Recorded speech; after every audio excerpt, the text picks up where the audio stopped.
Hi, Gemly. Hi, sir.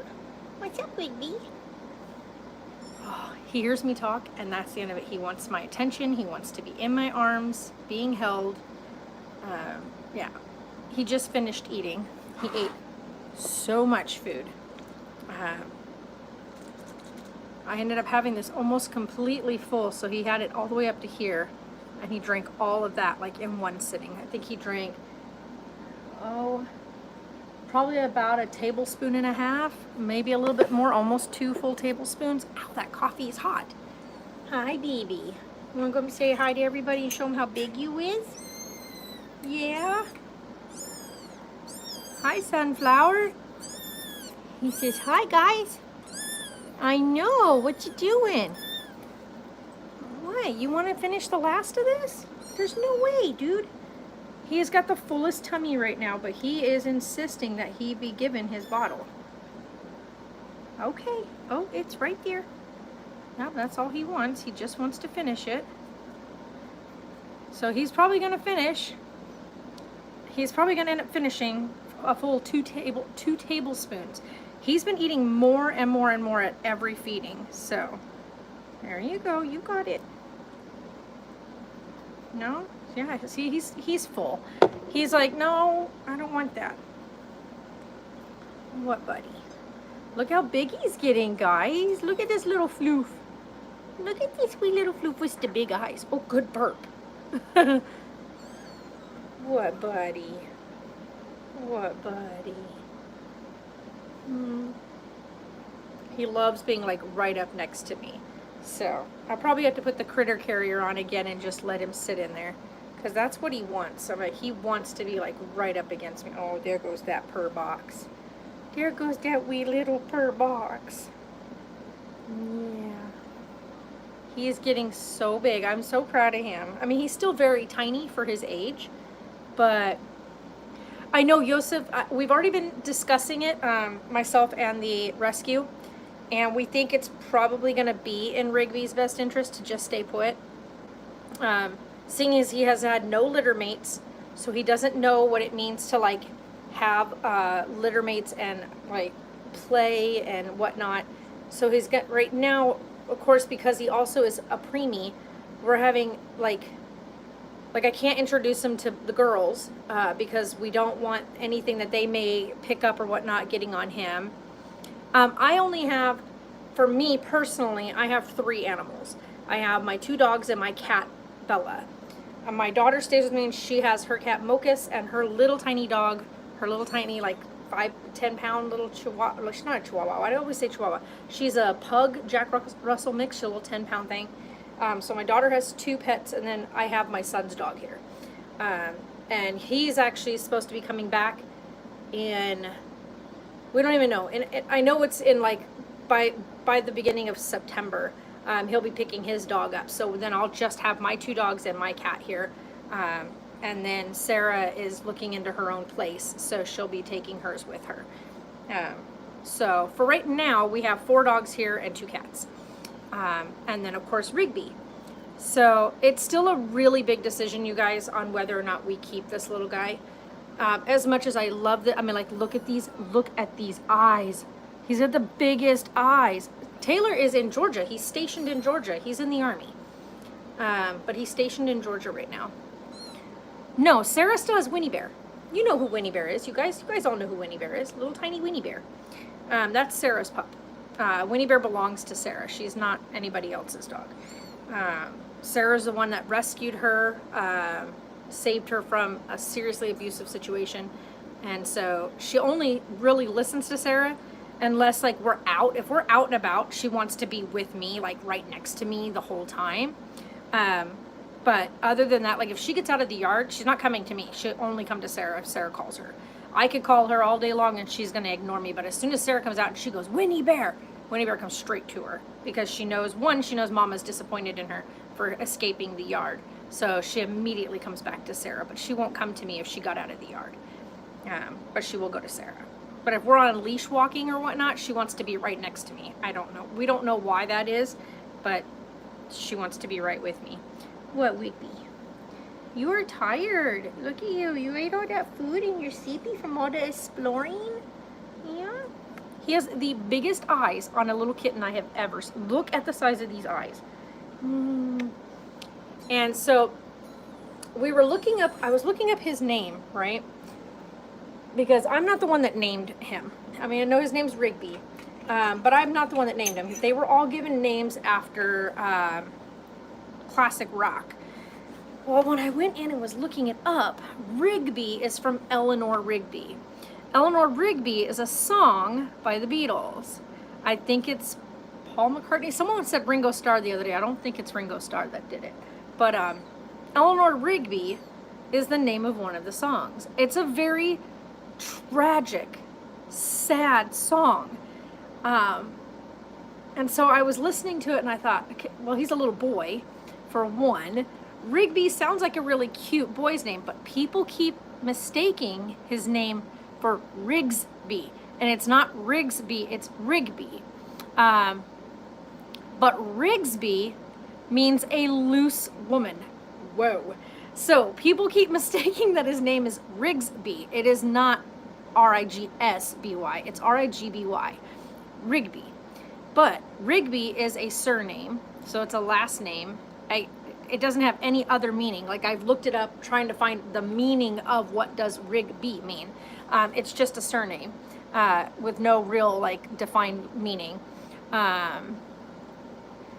We are no longer in the RV.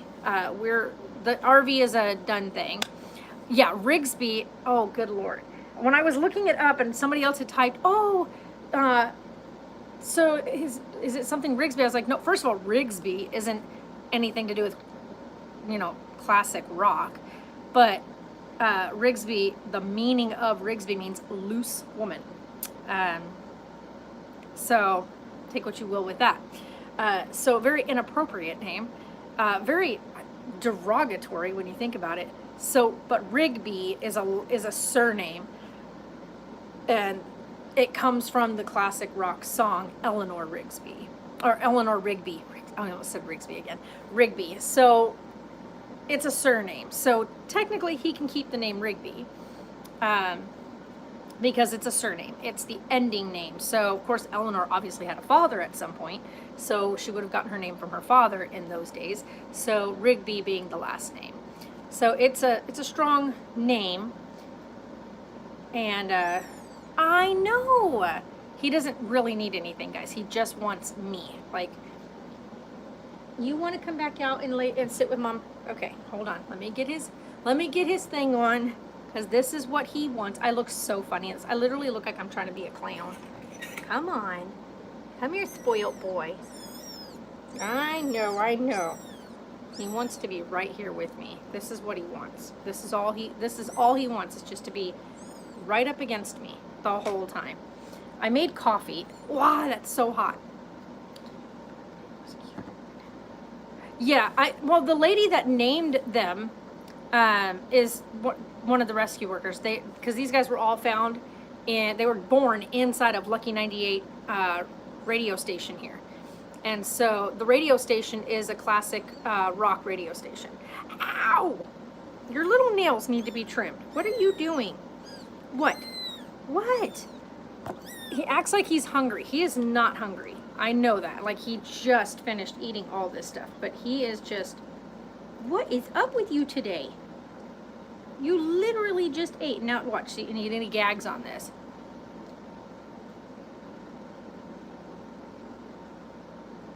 Oh, I know, right? That boy names... That song is so good.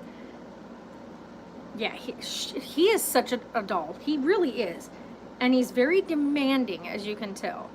But he just finished, like, eating a tablespoon and a half. Like, that's a lot for his little belly. But we're going to let him finish this off and see how he does. But, he's purring away. His bigged problem, and I feel bad, because what he wants to do is just suckle. He doesn't really want any food out of it. But because he's bottle fed, there's no real way to do that, and we've tried doing... I have one of the bottle nipples that's not cut yet, and but he gets mad because that one doesn't even leak even a little bit. So to him, it's just foreign. So he gets mad at that. So I've been trying. We're doing good. Hi, Felicia. What, buddy? No. See, it's the most unnatural way to eat. So he gets really into it, you guys. I'm not even kidding. Hold on, I missed whatever somebody just said. We're doing good. We're doing good. This one right here is eating again, holding on for dear life because yeah, he is. He's growing like a little weed. Like he's getting so big. So proud of this little one. And he's an explorer. Let me tell you what. He loves to explore. I have a little blue car seat cover that I lay out. And he just goes all over it. He just runs all over the place. He gets his whole belly up off the floor now. And it's the cutest thing. Only for a few moments. But he's getting stronger. And so that's the big thing. The other thing, though, I'm a little concerned about, so I'm waiting to talk with the rescue about, because I want to see if we can't get him looked at. But even with his eyes open, by now he should be catching, like, I noticed, like, if you turn on a light, he'll react to the light. But he doesn't react to anything coming towards his face. Like, if you put your hand by his face, most kitties will move away from it or blink. Get no reaction from him. He still doesn't see his bottle, like when you bring his bottle close to him, which by now he should. He's 17 days old, and he's had his eyes open since he was 12, almost 13 days.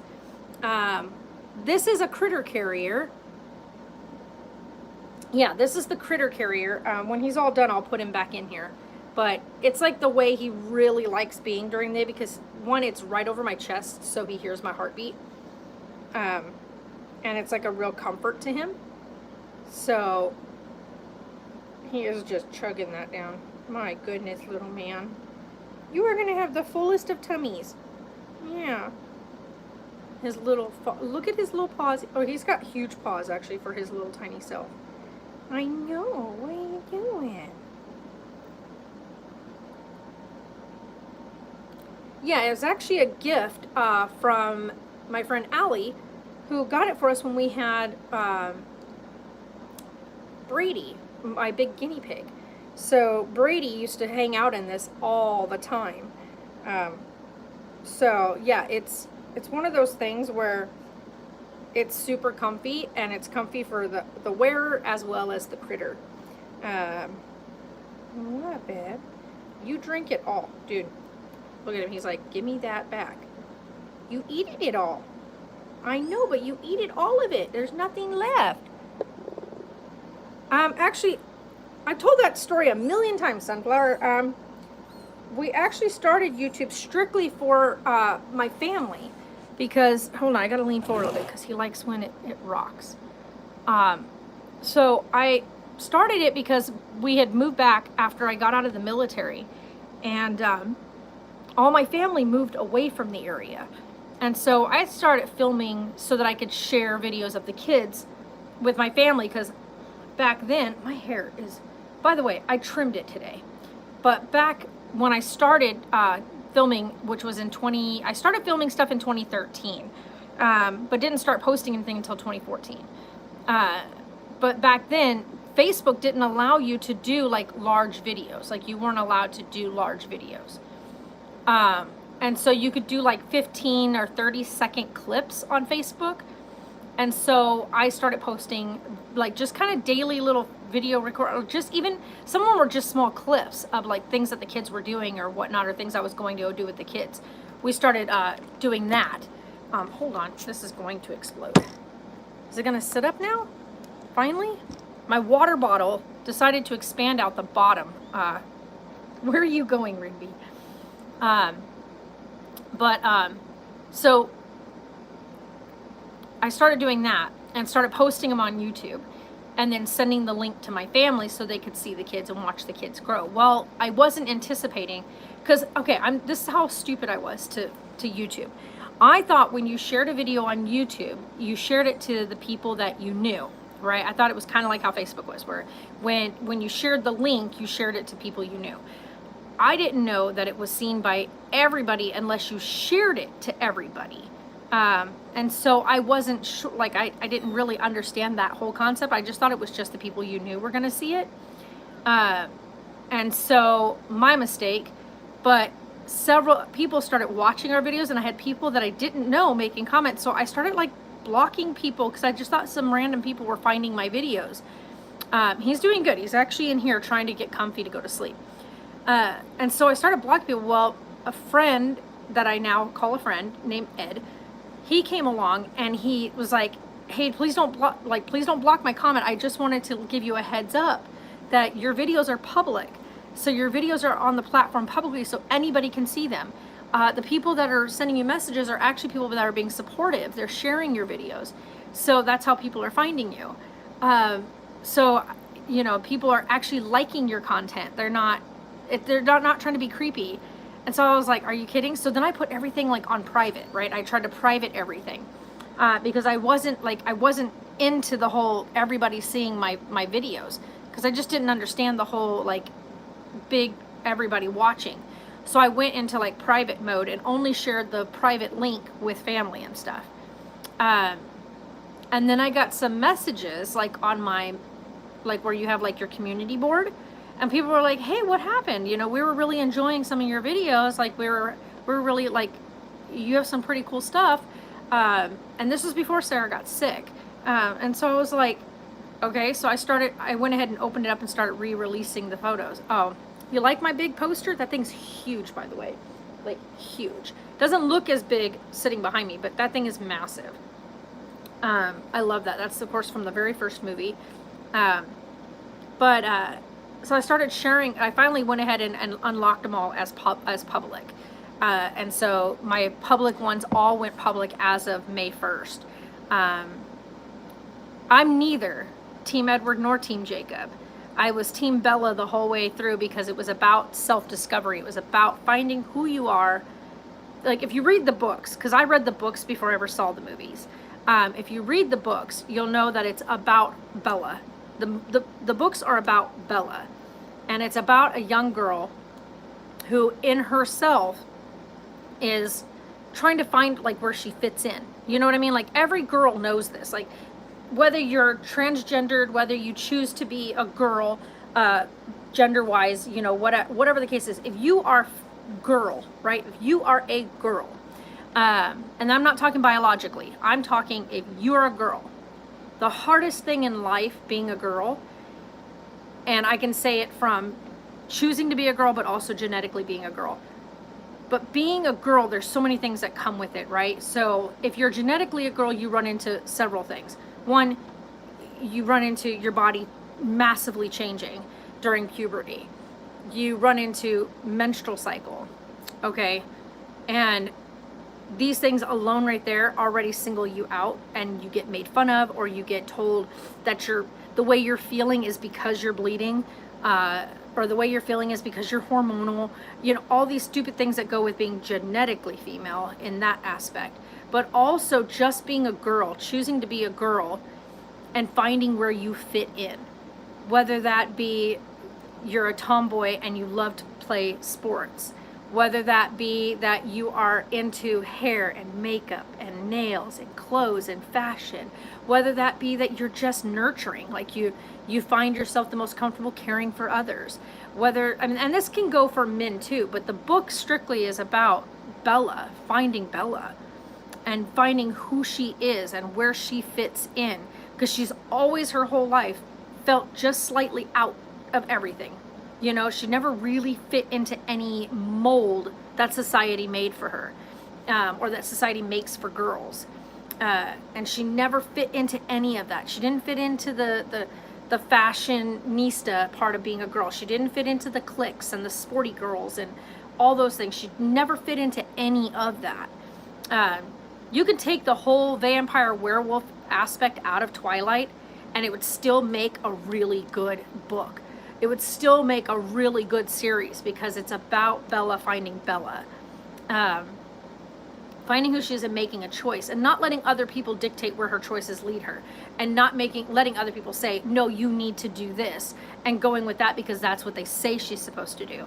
Like, you've got Jacob on one hand, even if he wasn't a werewolf, you got him on one hand saying that he's better for her because, you know, Edward can't give her a substantial life that he thinks he can give her. Now, in the book, of course, they compare it to a human life and living and children and whatnot, comparing it to a life in purgatory, so to speak. Yeah, 36. I hear you. See, and that's the thing, is for a long time I felt like I couldn't find myself, right? I couldn't find this niche of where I belonged. And for a long, long time, like, that ate up at me. Now, one of the things I knew growing up as a young girl, that I wanted to be a mom. I wanted to be a mom my whole life. And I knew that I wanted to be a mom. And so when I became a young mom, which was a choice, it wasn't like a, whoops, guess what? It was none of that. I chose to be a young mom. Liza! We're doing really well. We're doing really, really well. Good to see you in here. Oh my gosh. But yeah, I trimmed my hair today, guys, because I was real annoyed with it. It's still nowhere near well enough. Like, look at all this. This is still, all this could still come out. Like, I could just take this. Honestly, I almost lobbed it all off to, like, right at my shoulders today.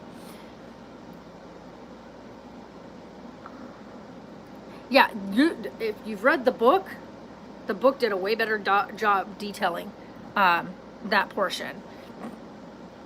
All right, talk to you later, Angel. Yeah, sorry, guys. You see the little peeky up here? I know, buddy. You're so tired. I know, you're so tired. I know. Yeah, I know, but you can't climb out there. No, you don't need any more to eat. No. You have way too much in your belly. He has way too much in his belly. I know, but you have way too much in there. You don't need any more. I know. Wow, happy birthday to him. Okay, you're gonna have to go back in your warmer. I know, look, he wants more, but look at this thing. Look at this. He can't fit no more in there. There you go.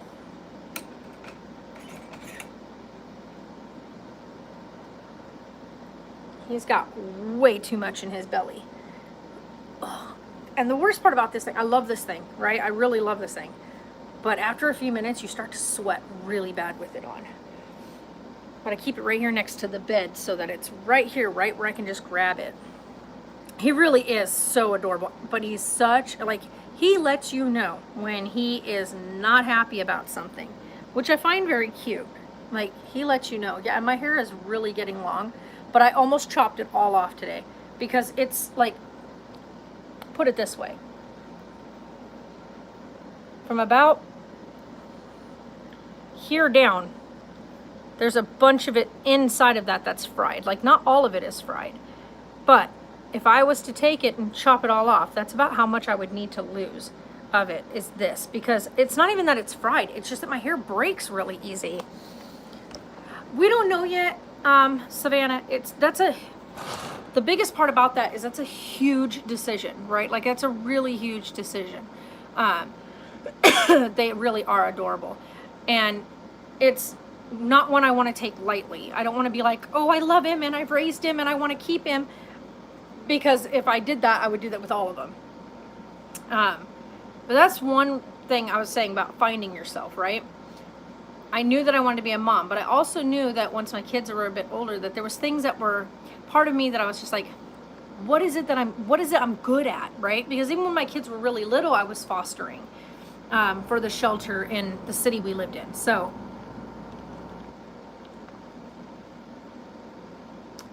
still hot. I just brewed that out of the coffee pot. Oh. Woo, how's hot. My eyes are watering. So I've been fostering kittens. So not necessarily pups. Pups I didn't start fostering until I was living in the Phoenix area. But the whole time my kids were really, really little, I always had kittens in the house. Always fostering kittens for the shelter in California. And so we would get them to, usually it was with a mama. Now, I had quite a few that we bottle raised, but normally 9 times out of 10, it was always with a mama cat. I would take her in and she would stay with me the last like week or so before she gave birth. And then the mama and the kittens would stay with me until the kittens were 10 weeks of age. And then mom would go off to get spayed and she'd go back to the shelter. And then the kittens would stay with us until their adoptions went through, which was usually very quick. And then, of course, they had stipulations when a person adopted. They had 10 days to get them spayed or neutered, and had to bring verification that the spay and neuter had been completed. And because they were given a certificate, which would allow them to have over half off on their spay neuter at the low-cost clinic. And so that's part of the stipulation of the adoption. And so there was that. But I did that for forever. Well, if you don't mind me asking, where are you living now? As last time I joined, you were in the RV. Well, we're still in the same town. Like, we're still in Arizona. We're not in the RV anymore. We're actually in my grandparents' guest house. We're up here helping take care of the property. So it was a trade-off situation, I guess you could say, where win-win. So they're helping me, I'm helping them kind of situation. So that's how we're doing it. The RV was a disaster. We did everything we could, like for renovations and everything prior to moving in, but we had such, like, put it this way, I had told you guys, if you guys have been watching for forever, we were not meant to be traveling or using the RV until June, right? That was the goal, was June. So we should have still been living in our house. We should have been in our house, and I should have been doing, because I had everything planned out for what was going to go in when, all the way up until the month of June. And June would be that final thing. We were going to paint the outside of Barb. Well, crap hit the fan in February. And we had, like, I think less than 5 weeks to get everything packed up, everything moved into storage, get the RV ready, or find another place to live, and nothing was available.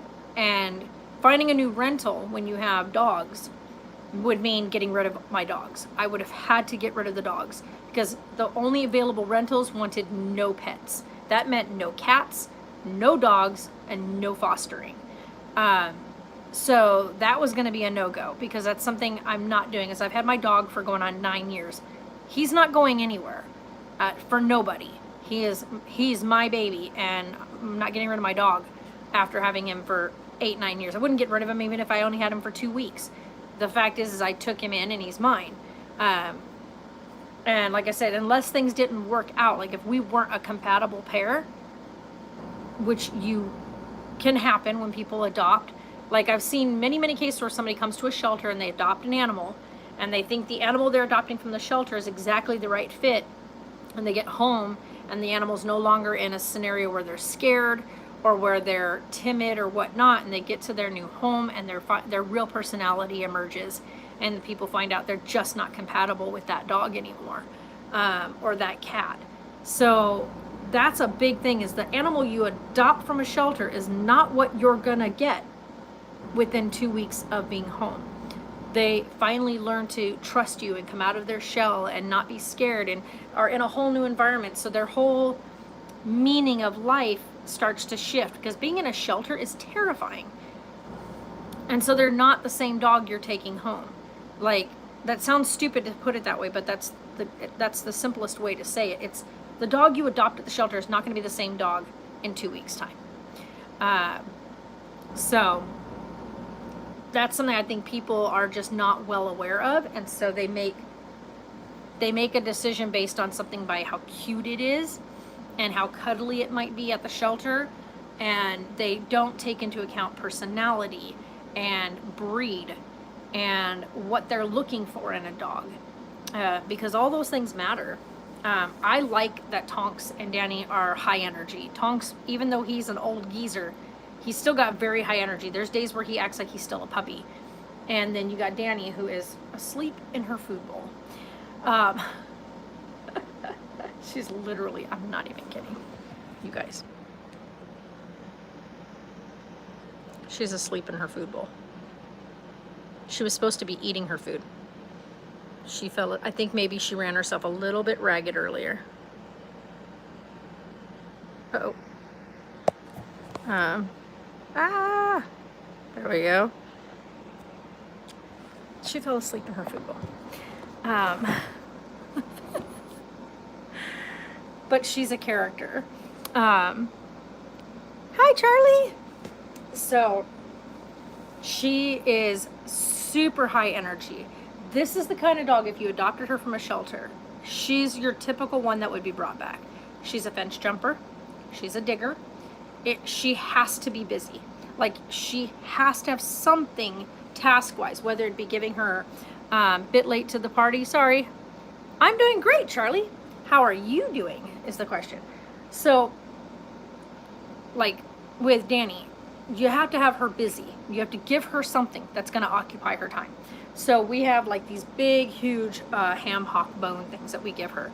She'll spend forever on that, chewing on it, gnawing on it, playing with it, pushing it under her blanket, finding it under her blanket, stuff like that. Or I'll hide things in her blanket. So when she comes inside, we'll kennel her so she can do her little search and stuff. I try to let her run around in here, but usually it ends up in her tearing pieces of the carpet up. So we can't do that. So usually they come inside, they rest for a while, and then we let them back out. But yeah, she is high energy. So when I take her out, I run her ragged. I get out there with her. I run. It gets me exercising, but it gets her wore out. She'll go for hours, by the way. So if I take her out and do like a 10-minute run with her, that's not enough. Usually I have to make sure that I spend a good half an hour, at least 30 to 45 minutes, moving her, right? Making her move, making her run, chasing her around. Her favorite thing right now is being chased with the water hose, getting her soaking wet, and she will chase that water, right? So I'll run the water hose across thing and she'll come zooming after it, and then I'll turn it around on her and make it chase her, and she'll run away from it. And then turn back around and she'll chomp at the water, and she gets crazy, like crazy. Usually I don't film any of that because I don't have the ability to, because of course it's chaos, but also it's like 100 and some odd degrees outside. I'm not setting a camera up out there. For one, it's just too hot, and we never are in a space that's still enough that we can catch the space. We're all over because this is a big property, and so she gets crazy, like crazy. Tonks gets out there and runs with her. We can't take Winnie Bear out there to let her run. She has to stay in the smaller enclosed yard, because if you give Winnie Bear any room to run, she's gone, like gone. That dog takes off, and where we're at is up in the higher mountains, and there is a lot of open desert and hills, and we have the wild burros out here, which are, if you don't know what a burro is, I'll say it again in this video, it's a wild donkey. That's just the way to simplify it. It's a wild donkey. And we have coyotes, lots of coyotes, and we get the mountain lions up here. And I know people are like, mountain lions? Yes, the big yellowy colored mountain lions. Yes, they hit the trails up here in the mountains. You have to be really, really freaking careful for them. They will stalk, especially bike riders, trail riders. So you have to be super, super careful.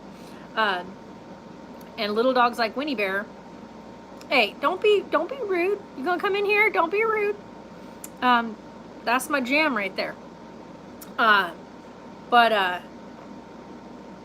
with Winnie Bear being as tiny as she is, she's the perfect sized meal for the coyotes. So they will take her like that. Yeah, I have, lovely isn't even the word. I love standing out on our deck and looking out, because we get a massive view of the dam and the lake and the beautiful Colorado River winding through town. Like, it's gorgeous up here. At night, it's amazing because all you see is just all the city lights and the casino lights, and then you can see like all the lights over by the dam. It's gorgeous. I love being up here. Also, being up here is like, Yeah, it's breathtaking. Being up here is also about 10 to 15 degrees cooler than down in the city. Even though we're all part of the same city, we are way up into the mountain on the back side of the city. So much cooler weather up here. The one downside to being up here is the winds. We get a ton of wind up here, and you have to be careful because everything goes when the winds pick up. And then on top of that, the dirt, it hurts. It hurts a lot when you get pelted with sand. Good exfoliator though, really good exfoliator. She turned herself around because she's like, everybody's looking at me with my face in my bowl. She's huge, by the way, you guys. That kennel that I got her right there is big enough for a, I guess you could say, like your standard, like your, I don't even know what you want to call it. This thing is meant for a dog up to 120 pounds. Put it that way. Because that's its rating, right? For dogs up to 120 pounds. Danny is now 60 pounds, almost between 60 and 65. Last time we got her weighed, which was about a month ago, she was 60 pounds. So she's probably bigger than that now. She's only 7 months old now. So she's a big girl. I mean, like you guys, that's a puppy inside of a cage meant for a 120-pound dog. She's huge. She is a big girl. And Godric over here spread out. But yeah, she's massive. If you're wondering where Sarah's at, she's in her bedroom sleeping because we definitely have very wonky schedules right now. And, you know, like between the late evening work shifts and whatnot, it's just back and forth. You never know what day you're going to have or what shift you're going to have or whatnot for her anyway.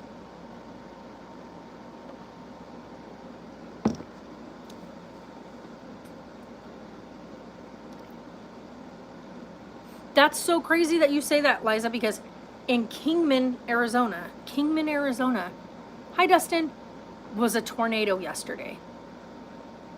A tornado. We don't get tornadoes. Like ever. We don't get tornadoes. It was a huge thing. Like everybody was talking about it. And they've got amazing pictures of this massive tornado that hit. I'm going to call it massive because it's, for us, we never have those here. But it was a decent sized tornado. I don't even know what category it hit or what, you know, F whatever. I'm going to go look it up. But freaking tornado hit Kingman, Arizona yesterday. And we get like dust devils out here, which are just as destructive, by the way. They're horrifying and they're filled with just dirt. And it's like cyclones of dirt, and they're horrible and they're terrifying. Especially if you're driving around and one hits your car, if it comes down the road. But I'm gonna look and see if I can find and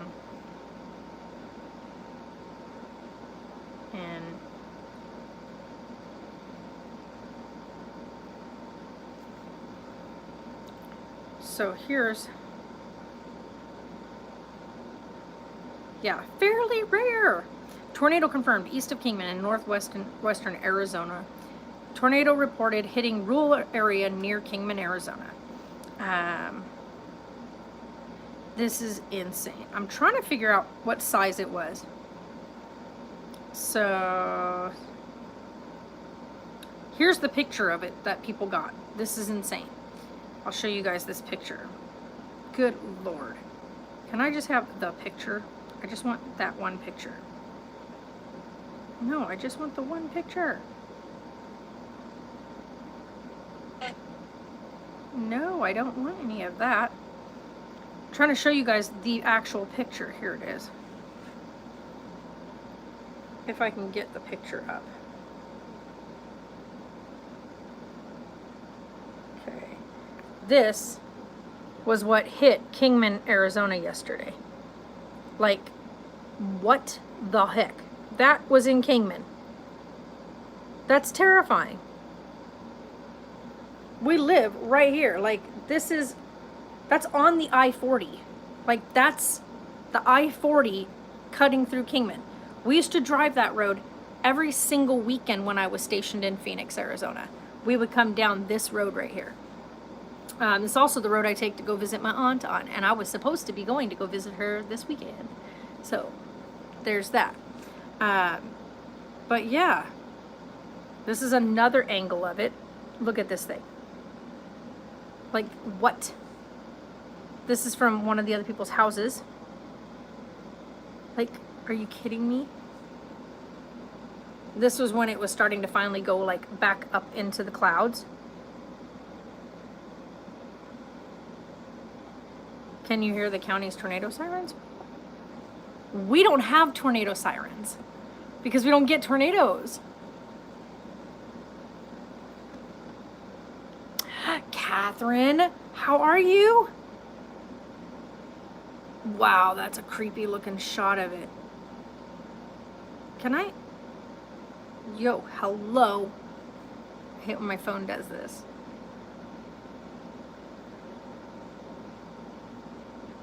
Ah, that's not what I wanted. I'm trying to see if I can find a really good shot of it for you guys. Whoa, look at this shot.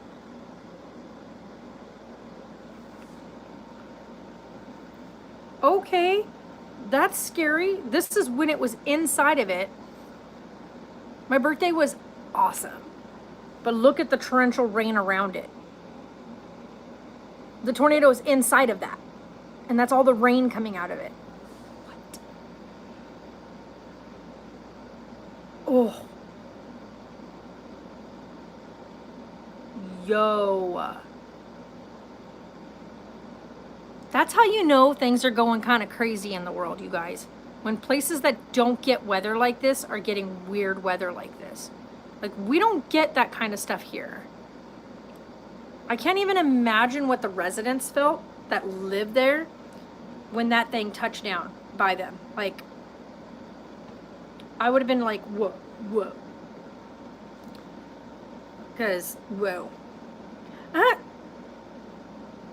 Attaboy, that's right. I posted earlier about Rigby. Yeah, I would be freaking out because, one, I lived in Oklahoma, which is Tornado Alley, and right in Tornado Alley, right? And we have storm sirens there, and we had the sirens going off, and my kids, myself, and the dog, my Rottweiler back then, we were all piled inside of our middle closet inside the house. It's not that it's going bad. I'm not going to say that the world's going bad, just that you know that things are changing. And I can't tell you whether or not these things are going to be considered for the good or for the bad. That's still to be written. But we were inside of like they tell you to find your like centermost solid area of your house and like hunker down. Yeah, it was terrifying. So we were in that, and the noise. I can't explain to you guys the noise. Like, nobody can really explain to you what the sound of a tornado sounds like until you've lived through it. The noise is like no other. The closest I've heard people say it, and the closest way to describe it is like a train on a track, like a train hauling butt down the railroad track. It is the most obnoxious sound. Like, it just you could just hear it going, and then it goes quiet, like deathly quiet, like surreal, right? Like it almost feels like everything in time stands still. Like, seriously, it's just this deafening silence, and then the noise hits again, and it's obnoxious. Well, because there's so much noise, you don't hear the damage being done. You just hear so much noise. And when everything was over, right, when the sirens finally settled down and weren't wailing out anymore, we came out. And this is when I think Sarah got seriously like PTSD from storms. Our entire kitchen and dining room roof was gone. Like, it ripped it all out. And we just had water pouring into the house from it was pouring rain outside. and our entire dining room and kitchen area was being flooded with water. It's terrifying. We called, of course, the landlords. They immediately had people out there. There was multiple houses on my block that had our roofs damaged, but our rental company was amazing. They had people out there to kind of, you know, get the tarping and stuff on the top of the house until all the rains and stuff passed. My anxiety wouldn't be able to handle it. I'd be in a panic. Yeah, it was terrifying. Hi, Leah. Well, we don't get storms like that, Dustin, ever. Like, ever. So, oh yeah, I'm good. I'm just, bleh. You know what I mean? Like, this whole, it's been so tedious and mundane. Other than taking care of Rigby, everything else in our day-to-day is like the day-to-day grind of the same boring crap. Because, of course, you can't go anywhere. Can't really do much. There's just all these restrictions within town, and there's no point in going into town. It's just, the mundane stuff is finally catching up. You know what I mean? So, yeah, there's that. Carrie! Like, forever. I don't think I've seen you in the last, like, 20 live streams. My goodness. My coffee's finally cooled off. And I was trying to make iced coffee, but then I forgot I didn't make ice. So then I just had a big cup of hot coffee. But now it's like warm, but not hot.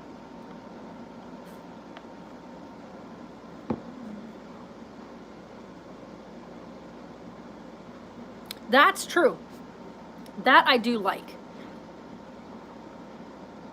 Yeah, I hear you there, right, Carrie? Yeah, we moved and we're in the guest house now. Well, it's not a house. It's a guest studio. It's like a studio apartment. Slowly but surely getting it put together. I just finally curtained off an area for Sarah as her own room, which seems to finally be like a nice little getaway. So I have my space back here. So I've got my bedroom space here, my office space on that side, and then just on, like, right behind you guys is like the wall that I built. So I built this wall, and Sarah's on this side of it. And then around that corner, if you see, she's in there. So I walled off an area specifically just for her. And then we have our kitchen, and then, like, I used my bookshelves, screwed them into the wall so they stay put, and I have that as our storage space behind it. So today my anxiety has been getting worse. Yeah, I hear you there, Joseph. Like, it's so hard at times, not always, but at times it can be so hard to be kind to people, especially when people are being self-centered and selfish and rude. It can be so hard to be kind, but I have found that I always tell myself, if I look back on the moment, would I be proud of the way I behaved in return, you know, in rebuttal to their behavior? Would it make me just as bad as them to stoop down? So that's the best way I can do it, is I keep myself in check by not stooping down and making myself just as rude and terrible as they are. Because sometimes people are just rude and obnoxious and terrible because they're going through something that we don't understand or that we don't know. And so they lash out at everything around them, and not intentionally. And then when they get home that night, they start to reevaluate, but they don't know who you are because you're some stranger that they've never met before. And so they have no way to reach out and apologize for their behavior. So a lot of times that's kind of what happens. And it's not helping at all. It's gotten to the point where I nearly went off every single day, and I've cried every night because I feel like, you're not a failure though, Joseph. You're definitely not a failure. And like I said, you really have to think too, those people probably go home at night that have been obnoxious and snappy and rude, and think back on their behavior and think, wow, I was such a dick today, and I have no way to reach that person. All right, I'll talk to you later, Liza. Went out today, and the guy was fighting because they didn't wear a mask, and he said it's my right to decide if I wear a mask or not, like they're asking to you. Yeah, I know. And that's the part, Catherine, that you can't hear, and this is going to sound really, really rude, but it's the absolute truth. You can't argue with stupid. And I look at it this way. It's not going to hurt you to wear a mask. It's not taking away any of your rights. It's not violating any of your constitutional rights of being a human of any way. It's not violating anything. It's not hurting you in any way. So why not do it for the benefit of, if not for yourself, but for the loved ones you have sitting at home? How about for your grandmother or your grandfather? Or let's say you have an ill child at home, or your sister has an ill child, so your niece or nephew might be ill. Just think outside of just your selfish-centered being and think what's beyond you. But people are too selfish nowadays. No, that's all right, Carrie. You get things done. You bet. And that's the problem, is people are so selfish and so self-centered. And it's in this society, people have been taught that it's all about them. Me, me, me. What can I get from it? What's it going to do for me? How am I going to benefit? What are you going to give me for doing it? It's all about me, me, me. And it's disgusting. Like, when I was a kid, it wasn't about me. It wasn't about, well, what can I get for it? It was, I want to go to the store when it was my friend's birthday, when I was in foster care. And I went to, for my very first ever birthday party, right? I got to go to my very first ever birthday party. And I got to go to the store to pick out a gift for my friend. Okay? And I remember this so vividly because I was so excited because for the very first time in my entire life, I got to pick something for somebody else. I wasn't telling somebody what I wanted, but I remember the things my friend talked about in school and the things she really, really liked. And I thought to myself, I get to go and I get to be the person who picks out something really, really awesome for her. Not something that I want to play with her, because it wasn't about me.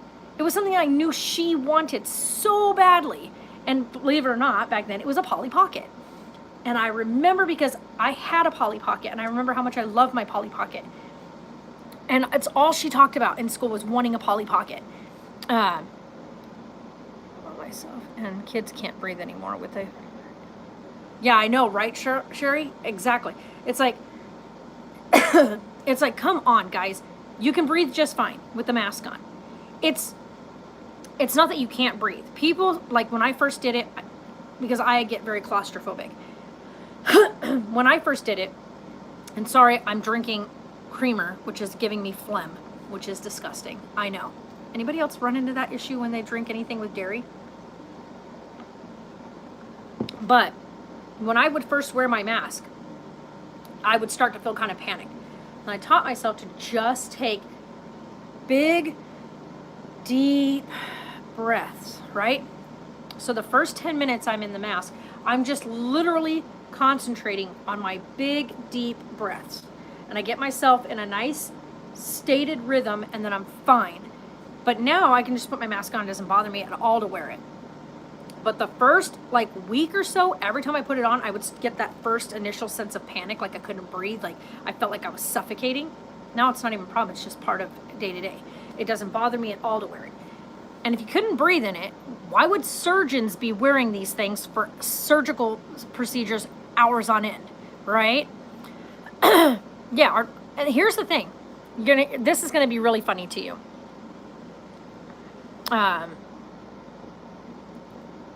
Convince our brains that we'll be okay. Yeah.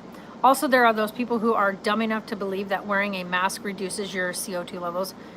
Yeah, which is the dumbest thing I've ever heard of. Because seriously, if it was going to reduce your CO2 levels, why would a surgeon be wearing a mask covering their face through an entire surgical procedure if they were risking the chance of passing out due to oxygen levels, right?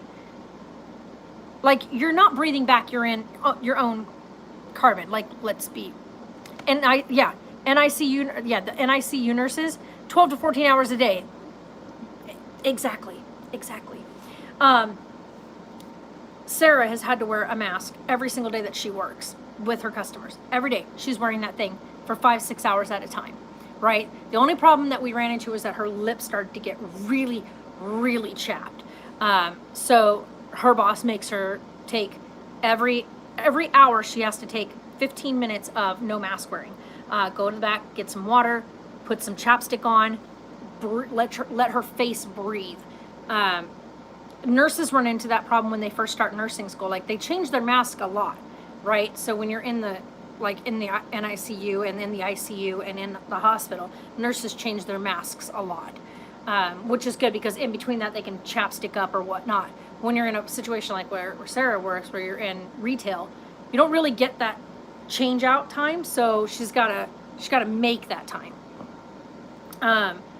But that's beside the point. The point is, people are stupid. They really are. And it's a society about me, and selfishness, and nobody cares about the people around them. They don't even care about their next, one.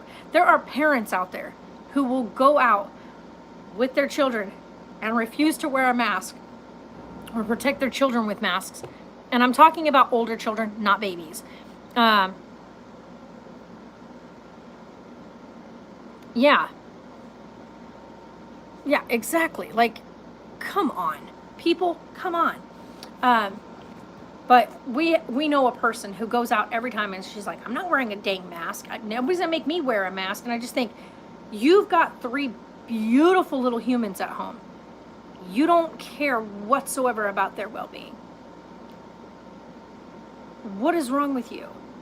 And just blows my mind, and then I've got other people in my life who are like, I'm not wearing that. That's not for me. Like, who's going to make me do it? And it's like, well, when you get booted from every store because you don't have one on, and you can't go and get groceries, or you can't stop in and get gas because you can't come in and make a payment because, they've disabled the thing on their scanners because, people keep stealing people's card information. So now you can't even scan your card at the gas pump. Yeah, me, myself, and I, right? Exactly. And that's the thing is, it's not that they can't wear a mask. It's that they refuse to, because to them, they're not winning. They're not getting anything out of it, so they think. So, okay, so if you're the only one wearing the mask and the person next to you is not wearing a mask and they're coughing and sneezing all over you, you're going to get whatever they're giving out.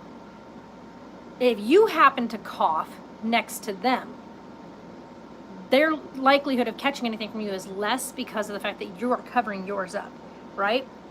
So you're going to still dispense stuff. Some stuff's going to make it through the mask and whatnot. But it's not going to travel as far. But if you're both wearing a mask, then whatever does happen to travel is likely not going to make it through his mask, her mask, whatever. So if you both are wearing one, the likelihood of you transmitting anything to each other is very minimal. And then if one of you isn't wearing a mask, or you're both not wearing a mask, then you're really just putting each other at serious risk.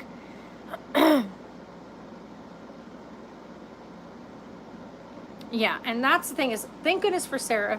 Sarah is such a stand-up fighter. Like, I can't even explain to you.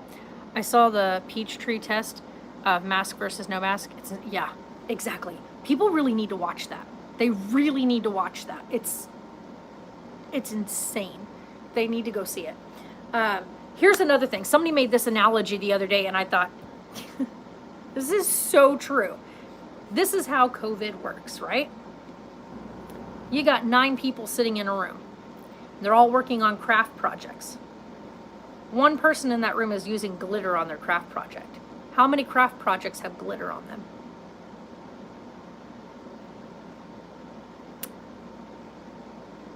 Just saying. So, just saying. Perfect scenario, right? That's a perfect analogy. 9 people doing craft projects. One person's using glitter. How many craft projects have glitter on them? All. They all do. Because glitter gets in everything. It gets in the air. It's in everything. So every single craft project in that room now has glitter on it. So if you've got 9 people in a room and one person has COVID, how many people in that room have COVID? All. Because they've all now been exposed. Exactly. Point made. So yeah, you know, it's just, it's one of those things. Hold on, I was reading something a minute ago. Oh yeah, what I was saying was about Sarah. Sarah is a trooper, okay? This girl has seen some crap, whether it be through jerks of doctors, nurses without a single bit of bedside manner or care in the world, people that just would assume things, who didn't know her, people who made absolute asinine comments about her. She's been through hell and back. She's still got people that make really rude comments about her or to her, but she stands up past it, right? She holds her head up high. Then she gets herself working. She's in the working community. She's busting her ass. She has seizures, but you know what? She doesn't let it stop her. She has a seizure. She gets through it. She gets back up and she finishes her shift. She never quits. Like, she never quits. She is not a quitter.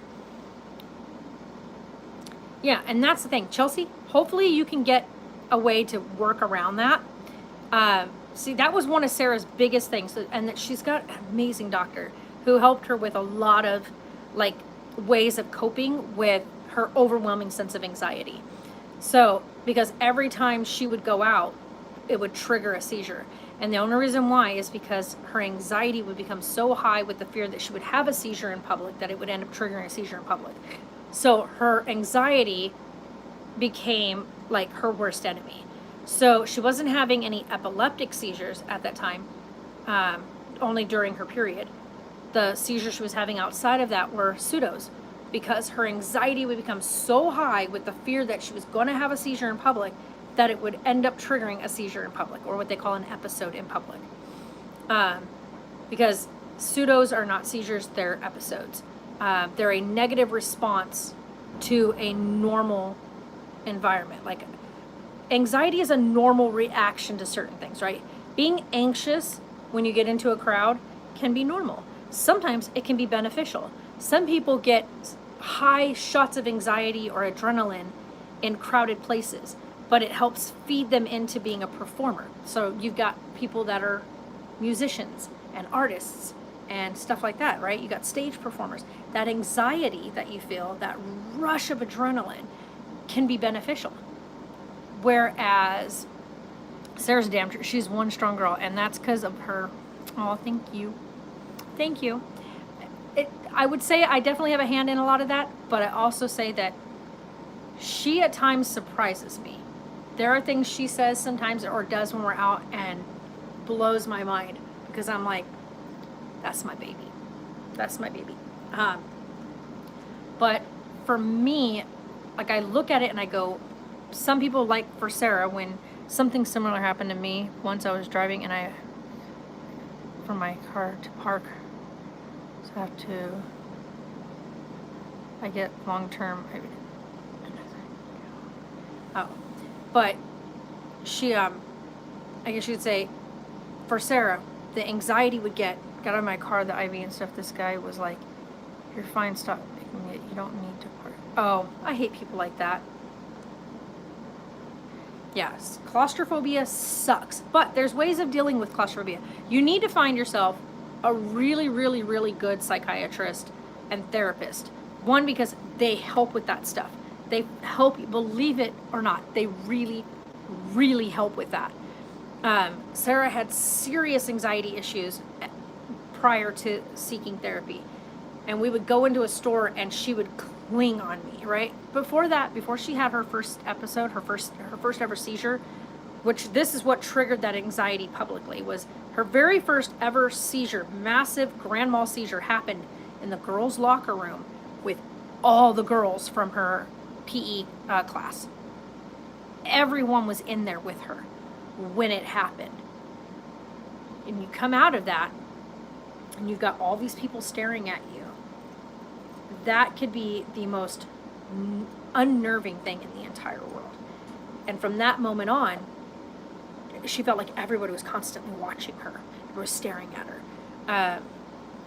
We had to work with that with her therapist to show Sarah that no, not everybody's watching. And not everybody really even cares. There are people that you're going to go down and you're going to have a seizure, and there are people that are going to walk right past you. There are people that are just going to flat out ignore what's going on, or look and keep going. Or you're going to have people that are going to rush over and be like, are you okay? Are you okay? There's going to be those too. But the one thing Sarah wanted people to know and understand, I think more than anything else, was that she's not a seizure. She's Sarah. She's human. And she's not a seizure. She has seizures. And she doesn't want people to baby her or coddle her or feel sorry for her. That's the last thing she wants. And she told her boss and them, and we talked to her boss and them, if she has a seizure, make sure she's not where she's going to hurt herself. When she gets through the convulsions, roll her to her left side, let her recover, and then let her make the decision on whether or not she's ready to go ahead and get back to work. And he did. And she got back to work.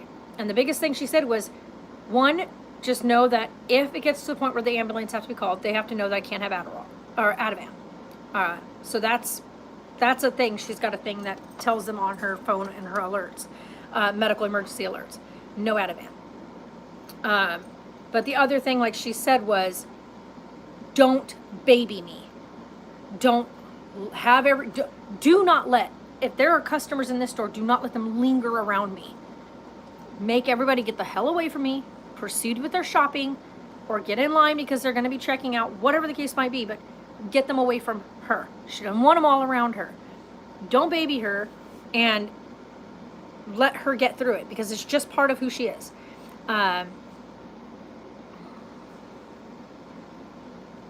Yeah, and so she made it known, and people have been amazing.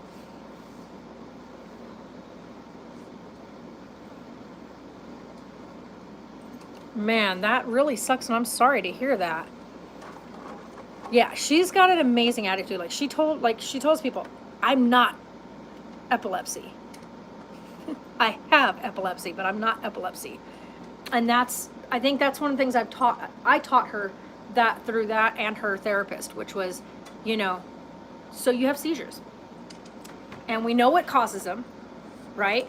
And I mean, she can go on hormonal, Dan. No. Hold on, guys. No, ma'am. We're not going to be destructive. No, ma'am. You have this. This is your destruction. Right there. Take your bone. Here. Take your bone. Here. See? Eat it. Good. You don't need to destroy that. I'm gonna have to get her a new dog bowl. She's destroyed all the rubber guard off the bottom of her bowl to keeps it from sliding everywhere. And the worst part is she keeps eating stuff she's not supposed to eat. So, if anybody has any tips on that, I don't know if anybody ever had that. She's not allergic to Ativan. The hospital out here overdosed her on Ativan, which is really hard to do, to be honest. However, they gave her 5 full doses of Ativan in less than a 2-hour window. And it OD'd Sarah to the point that her heart rate had gone into this really weird, god-awful rhythm. However, here's the thing. What they told us when I got to the hospital was they were transporting her to Las Vegas because she was static. Static meaning she's not coming out of the seizure. Okay, this is what I was told. So I get there, and I get to the hospital, and they have her in the hospital room. She is awake, I guess you could say. She wasn't like making any sense. She wasn't able, like, she literally was talking like she was absolutely shit-faced. Like somebody had given her 20 shots of liquor, okay? She couldn't speak clearly. She was garbled up. She thought she was saying, like, she knew what she was saying, like, after the whole incident. Godric, stop it. She knew what she was trying to say to us, or what she thought she was saying to us. We couldn't understand a word she was saying, because she was just, none of her words that were coming out were making any sense. But you can see that her heart rate wasn't correct. and she kept having these weird, like, where she looked like she would check out, like fall asleep, but then she would still keep trying to talk. So they kept trying to tell me that she was static. I know my daughter wasn't still in seizure at that time. I can look right at her. Her pupils were like, pinpoint, like pinned out. It didn't matter like how dark or light the room was. Her pupils were literally, and so I was very, very concerned. So they get her in an ambulance and transported her out to Vegas. I followed the paramedics all the way to Vegas. What I didn't know until after we got there, and I get up to where her room is, and they talk to me, and we find out she wasn't transferred there because of being static. They transferred her there for a overdose. Then they had it in her record, in the book, that like the file that got brought with her, was that she overdosed on Ativan. First of all, we don't have access to Ativan. How would we have access to Ativan? It is only administered in a rescue situation, right? So paramedics carry it and the hospital carries it. We don't personally have access to that at home. So here's what happened. The paramedics got to the store that she was at, and she was in seizure still, okay? They gave her a dose of Ativan at the store, trying to get her out of the seizure. She came out of the seizure. They got her into the paramedics. While en route to the hospital, she started seizing again. They gave her another dose. The hospital's only 10 minutes away, okay? 10 minutes. They get her to the hospital. They roll her out of the ambulance, right? She is now at this point, she's what we call post-ectal, meaning she's already finished the seizure, but she's not quite checked back in yet. Like she hasn't quite come around to talking to you yet. She's kind of just there, kind of staring blankly. So as they wheel her in, Sarah's aware of what's going on around her at this point. As they wheel her in, the doctor, as they are bringing her into the room before even taking her off the gurney, gives her another dose of Ativan. Now, this has only been a 20-minute window. She's now had 3 doses of Ativan given to her. Now, nobody's talking to each other. So, the nurse comes in to see Sarah. Now, need be, Sarah has now been at the hospital for an hour, and none of her family has been made aware that she's there. I was at work, had no idea. Finally, her boyfriend, who was at the store, made it up to the hospital. Realizing nobody's contacted me, he calls me at work. Then the store manager from where Sarah went down and the paramedics picked her up at calls me at work. And I'm like, are you kidding me? My daughter's in the hospital and nobody's contacting me? And I'm on her little rescue thing that says, please contact mother, right? Please contact this phone number. Nobody's called me at this point. So I get to the hospital and they tell me that I have no business being there because she's 18 years old. She's 18, she's unresponsive, she has no way to tell you what she wants you to do with her medically, and you're gonna tell me that her next of kin, her mother, who is like her emergency contact, has no say? I don't think so. So then I get into the room and they're administering another dose of Ativan. Now, between the time that I got called and the time that I got there, she'd already gotten another dose in between because they said she was static. No, she was so doped up from the first 3 doses, she hasn't come out of her post-ectal state because you have permanently stuck her there. She's literally so doped out that she can't respond to you. Hello? So they gave her a 4th dose thinking that she wasn't out of the... Because nobody talked about the fact that she already had 2 doses in the paramedics. So they gave her a dose at the door when she first got brought in, and then less than 45 minutes later, a 2nd dose at the hospital, and then a 3rd dose when I got there. And those 3 doses in succession anyway should never have happened within that hour window. And the 2 prior to that. So within less than 2 hours time, my daughter was given 5 doses of Ativan. 5. That's what's reported.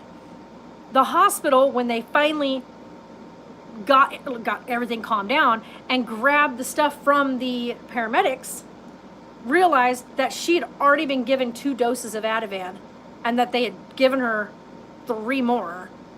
Well, I should say at that point had already given her 2 more, realized that they had OD'd her. Yeah, they almost killed her. Yeah, like even the doctor in Vegas said they could have killed her.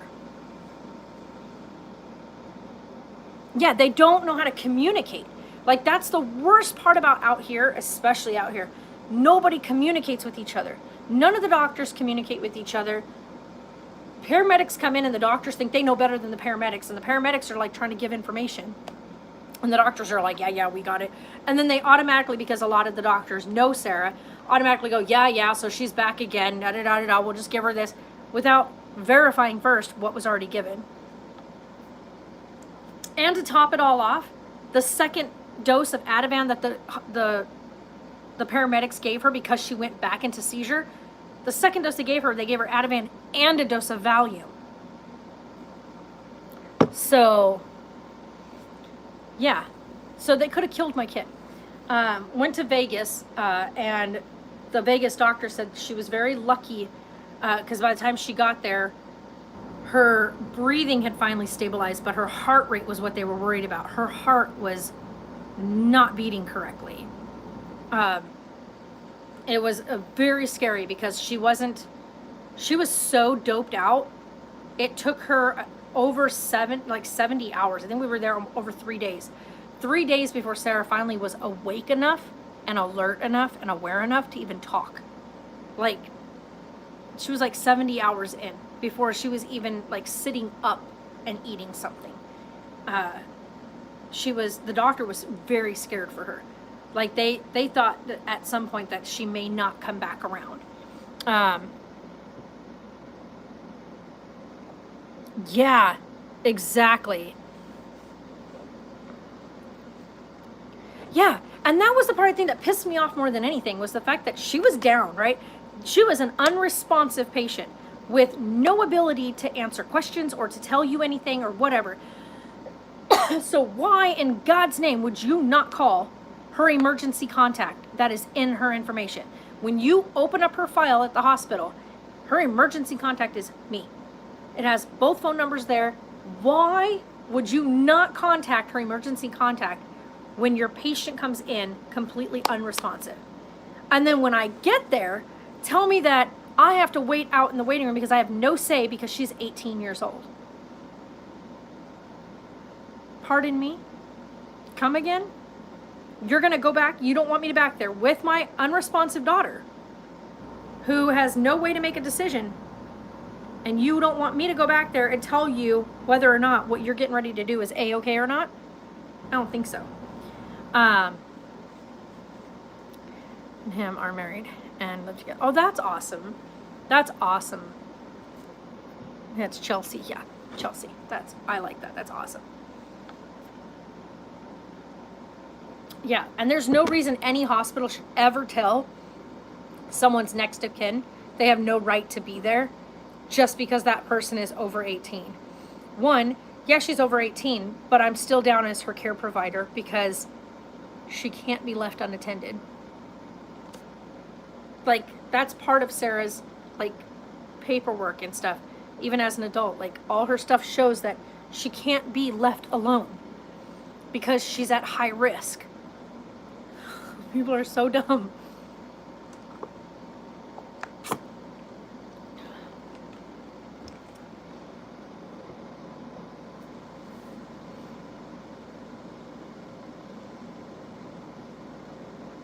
Yeah, you know what? You're so right about that. Yeah, you're right about that, Sherry. Families should be allowed to come in as long as they're wearing PPE and be allowed access to their loved ones. It's absolutely absurd.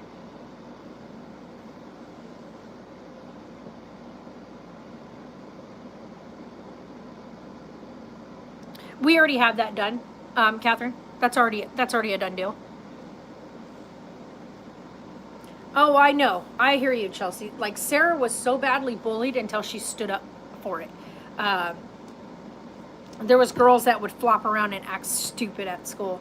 Um, and then, you know, they got put in their place, so to speak. One girl was terrified when Sarah had a seizure right in front of her. Like, because they hadn't actually seen it, the girls that were making fun of her, they just were assuming that Sarah was doing it for attention until it happened in front of her, and it scared the ever-living shit out of her. And from that point on, she was kind of like, she didn't make fun of her anymore.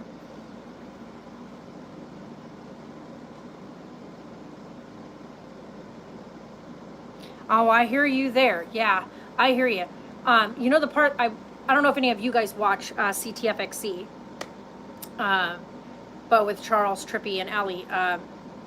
Allie didn't get to be there with Charles when he had his third brain surgery. He just had brain surgery on the 14th.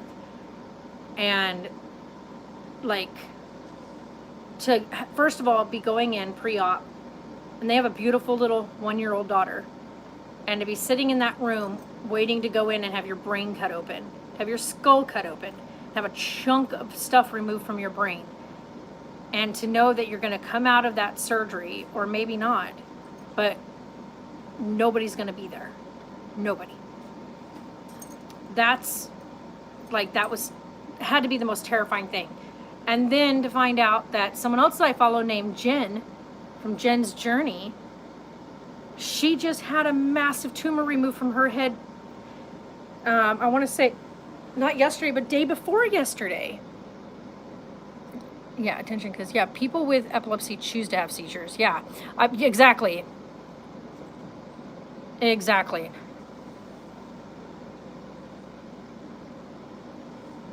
Yeah, I know, right? The world is protesting wrong.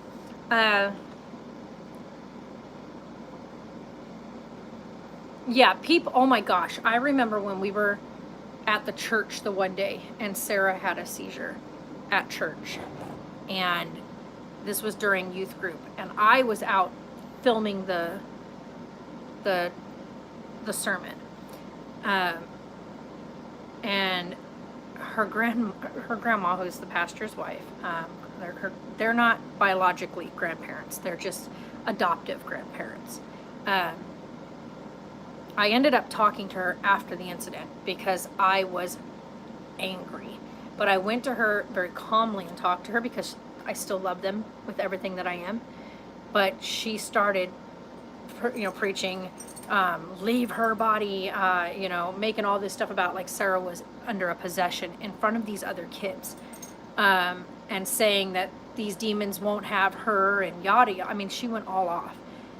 And when Sarah was coming out of the seizure, instead of having that support from her grandma, she was getting, like, her grandma was like exorcising the demon at her. It embarrassed Sarah all to high hell. And then she wouldn't let Sarah leave the room to come get me, or any of the other girls. Well, when Sarah finally got through it enough and she finally, like, got the courage enough to kind of go against her grandma, she came out to get me and she was just bawling her eyes out. She told me what happened, and I waited until after everybody had pretty much dissipated, and I went and talked with her grandma, and I said, one, she's not possessed. There was no demons in her. And I will never again have someone say something like that about my daughter. I said, two, she has a medical condition. And if you're not teaching other kids that are of Sarah's age group or younger, that there are medical conditions in this world that can look very scary, and that instead of teaching them that that person has a demonic possession, but that it's something that needs to be either, she may have needed actual medical rescue, right? She may have needed a paramedic. But you're teaching these kids a different view on it, and that is wrong. What Sarah has is a medical condition.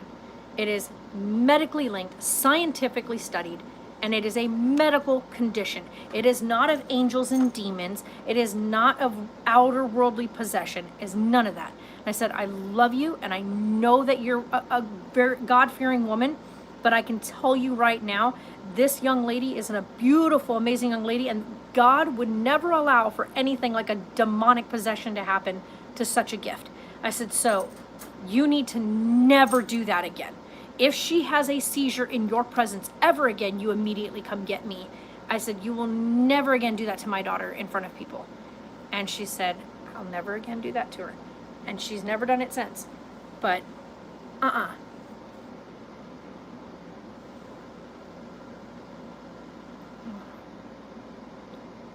can't be there. Yeah, exactly, Sherry. Yeah. Yeah, it just, to me, it's like, here's the kicker. If you look at this whole COVID thing, right? You look at it on the wider spectrum, on the wider scale. And I mean, I'm talking outside of the US. You look at it from this wider scale, and you'll see that other countries' case numbers have drastically dropped out, right? And here's why. A lot of them have closed travel, okay? Can't come into their country. If you show up, you're quarantining, especially if you can't get right back on a flight to get out. You're not even allowed access out of the airport. A lot of people are getting stuck right there in the airports and being turned right back around. So you can't even fly into other countries right now. Other places went on full lockdown. New Zealand had it right from the beginning. Like right from the jump, they locked everything down. Boom. Nobody's going out of their houses. You are not allowed to see nobody, hear nobody, talk to nobody. You're done. Stay indoors. Don't leave. Nobody leave. Not grocery store workers. Stay put. The only people that were where they were supposed to be were the hospital staff. That's it. You stay here. You all stay there. Nobody move. 3 weeks. Nobody move. Okay? Stay put. 3 weeks, they stayed in their homes. Nobody traveled outside of their house. Nobody went grocery shopping. Nobody went to the store. Nobody went to the doctor. Nobody did jack crap unless they had symptoms that required them being picked up, and taken to the hospital. Nobody left their homes. They were given a stipend each to allow them the money to cover their bills for that 3-week period. Everybody was covered. Their society and their area is back to booming business like normal because they killed out the virus. They gave it nowhere to go. They blocked all travel in or out and gave it nowhere to go. So because it had nowhere to go and nobody to infect, it died out. It literally dissipated. Like it flattened out the curve completely. Now they're living life back to normal other than travel. You cannot travel in or out right now still in that area. But they're in their own little world right now, living up their best life. Because they did what was supposed to be done immediately when shit hit the fan. You got other places that did the same thing, but they didn't do it as serious as a 3-week complete lockdown. It's like they're keeping us all sick. Exactly. I was actually going to make a video about this the other day. About the fact that I'm almost certain that the doctors I was working with, and this sounds shitty, through the VA, were purposely keeping me sick. Because the medications they put me on were making me feel worse than the actual symptoms I was having. Then on top of that, I started realizing they were only treating my symptoms and not what was causing the symptoms. So, my new doctor, who, thank goodness, who I've had now for over a year, was the first one to say, you're coming off of everything. I want you off of every medication you're on. All of it. I don't care what it's for. You're coming off of all of it. We're going to monitor you really close, but you're coming off of all of it. Yeah, so is Arizona. We're not going to get into that. Because the whole of the United States is retarded. Okay? And pardon that word, because that's a really bad word for it. The whole of the United States is idiotically stupid. We'll put it that way. Let's rephrase that, because the other word is not a good word to use in that manner.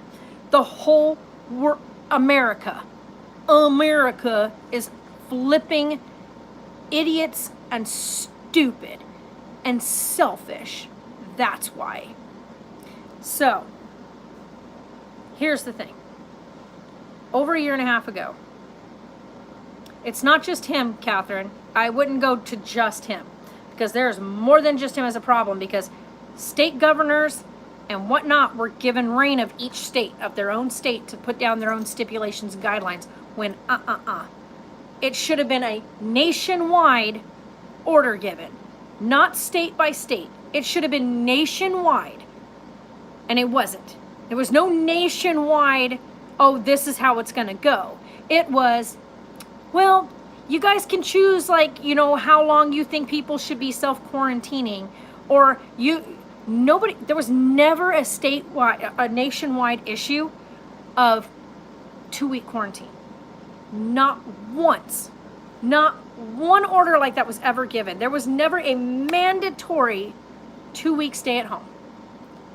Never. There was none of that. Our grocery stores have never been closed down. All grocery stores and fast food places fast food has stayed open on drive-through purposes this whole time. Never once has any of it closed down, right? That's nationwide. We never had a nationwide quarantine order when we should have. So here's the thing, a year and a half ago, right? And this is going to go into the whole medical stuff. A year and a half ago, I got my new doctor assigned to me. My new doctor said, we're taking you off of everything. This is when I was 187 pounds, okay? I was heavy. I'm only 5'1", so I'm short. So 187 pounds, yeah, that's heavy. That's heavy for someone my size.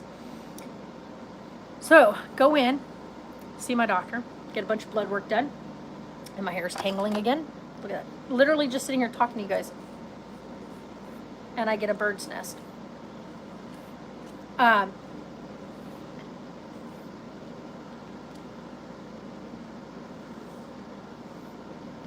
Yeah, I know. I believe me, I know. So I get in there, they do all this blood work, whatnot. Takes me off of everything. The first week was horrifying. And I'll tell you why. First week, and this is before I started my job as a manager. So this was, I want to say, it was right before Christmas when I went off of everything. 2018, right? So I went off of everything just before Christmas. And Christmas, I think it was like Christmas Day or so, I was not doing so good. My blood pressure was bottomed out. Like, I was dizzy, couldn't breathe right, couldn't sit up without feeling like I was going to faint, barely making it to go to the bathroom without needing like a cane and stuff to walk with to guide me without falling over.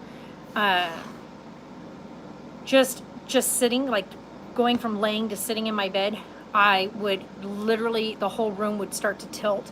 Like, it was terrifying, okay? Terrifying. We know that I have chronically low blood pressure. There's a medical reason for that.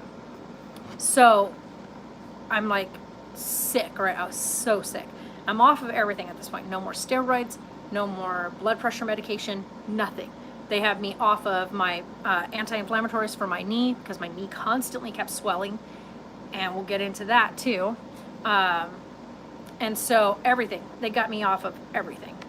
I think I was on 4 different medications at that point.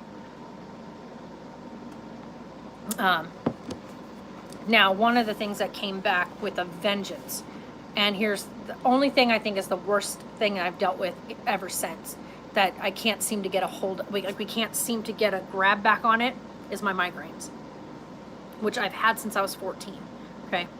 I've had brain scans and stuff, so there's no tumor, just in case anybody's wondering. It's just been, I've had serious migraines, and I have an issue that causes them. And I noticed, because the last 2 days I've had them really bad, and I noticed waking up this morning that it's because I'm clenching my jaw again when I'm sleeping. And it's a really, really bad habit. And it leads to really bad, like, pain here, and then the rest of the day I've got a blaring headache. But that's besides the point. That's the only thing so far that we have not been able to get a wrap around it. That's the one medication I am back on that I was on prior to going off everything, is Topramax. And Topramax is the medicine I take for my migraines. which is the one medication and the only medication I'm on. Cancer. Well, no meds before this by the time last radiation. Ugh. While I wean myself off. Yeah, it was, that's really good. Yuck.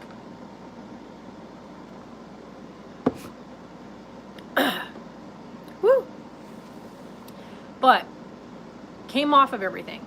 Now, it's it's not milk. It's creamer. I am drinking hazelnut creamer in my coffee. And for some reason, every time I have creamer, because I don't drink milk, like regular milk, and I don't eat like regular ice cream. If I have like any kind of ice cream, it's like a froyo. I'm not a fan of dairy, except for cheese. I love cheese. Cheese doesn't love me. I love cheese. But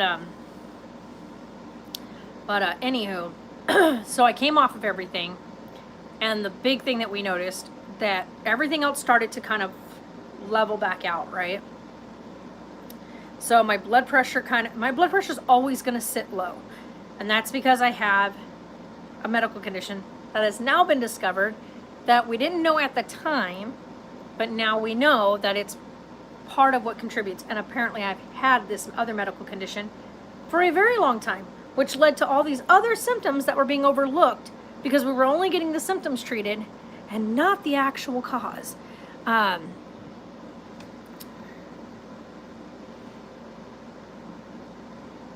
wow, yeah, that's scary, Chelsea. That's scary. But so I'll give you guys the run forward, the reason for my low blood pressure and the reason for my other issues with getting nauseous all the time and having really bad shakes and all these other things. Like I had all these, like there's a whole ticking of symptoms.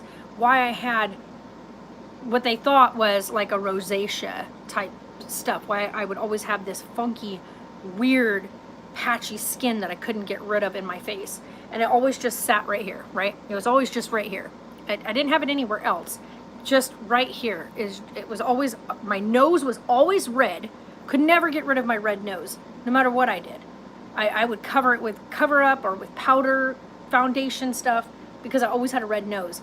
Couldn't get rid of my red nose. But I always thought it was just allergies and that this was all puffy and whatnot from allergies. No. I have lupus that had been overlooked and not tested for and not been found out until November, or I should say September, October, because September is when I got really sick, like hospitalized sick, because I was working at the time and I just kept getting worse and worse and worse. And from August, in August I weighed, because I had already lost about 20 pounds, but that was from me making serious lifestyle choice changes from January all the way till August. I had made really big strict choices in my lifestyle. So really different lifestyle changes with food, with my exercise regimen, my work regimen, which was insane, 60-hour weeks. But then in August, because I was down to like 165, I think. And I went from 165 to 116 pounds by the end of September. So I think it was like a 6-7 week window. I'd lost like somewhere around 50 pounds. The doctor went nuts, like freaked out. I was freaking out. I couldn't eat. I couldn't drink. Just the thought, because I would be so hungry. Like I was so hungry. And I was like, I just need something to eat. I need food. And I would take a bite and my body would just flat out reject it. Like, reject it completely. To the point I'd be dry heaving. I had severe pain all up, like under my, like where your diaphragm is. Just, I'm talking excruciating pain.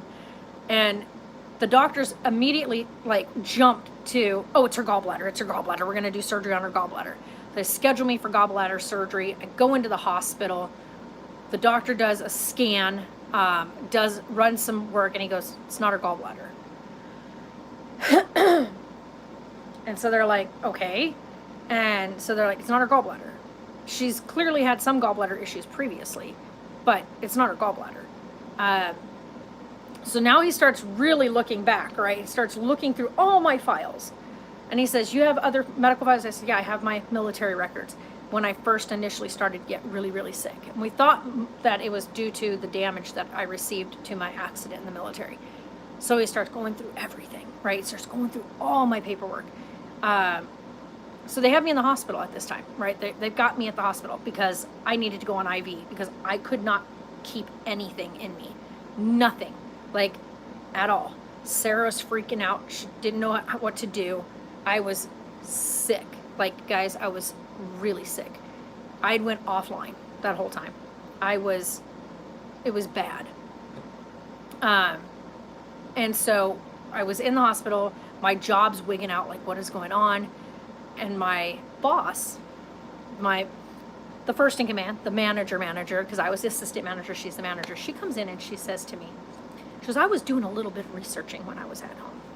And she goes, there's a couple things about you, that stand out, that really stick out, that says lupus. Have they checked you for lupus? And I was like, no. And so when the doctor came in, she says, she looks at him, points at him, walks out as she should probably check for lupus, and leaves. Okay. So I don't know. I don't know what lupus is, other than what I've heard about, like, I think with Selena Gomez, that talked about she needed a or a kidney transplant or whatever. So then my mind went, you've got to be kidding. Because people with lupus are, like, dire sick, right? Like, their body's shutting down sick. Like, they need transplant sick. Like, I freaked out. And I was like, no. So they decide to do a spinal tap. So I got blood work, or like fluids taken from me. Let me just say, not the best feeling in the world. Not the worst, thank God. Because I've had a epidural done. And it kind of reminded me of that, except that I wasn't allowed to sit up. I had to be laying down when they did it. So, whole different way of doing it. However, same kind of pressure, same discomfort, except for it was more I think that's why I have such bad lower back pain the past year, because my lower back hates me now. Let me just put it that way. Never had that kind of issue before. I've had a sore lower back before, but that's usually just from doing stuff, like your normal everyday stuff. But it could be just a simple thing, and all of a sudden my lower back is just done. So I was in the hospital. I think I was in there 4 days. And they came back, and the doctor came back and he says, I want to do a few more tests, but so far everything I'm looking at points to lupus. And so, of course, I got really upset because I wasn't exactly sure what it meant or what it was. I have never had Bell's palsy.